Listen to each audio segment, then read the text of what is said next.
মুরগি কাটা হচ্ছে আমাদের। ও আচ্ছা, এটা মুরগির ডিম। দেখ এই লোকটা কি সুন্দর ডিম মুরগিটা মেরেছে, দেখ গোটা ডিম আছে, দেখেছি ডিমটা গোটা আছে। এইখান দিয়ে সর, নলে কিন্তু খুব মারবো আমি ধরে। পালা ওখান দিয়ে যা। এই 8টা জুতো কই?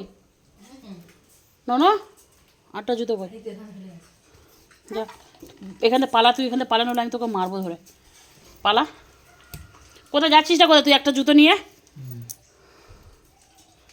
তো আমাদের মুরগি কাটা শুরু হয়ে গেছে। 2টো মুরগি কাটা হবে। একটা মুরগি কাটার সময় আমার ভাইজি গোলমাল করে দিয়েছে।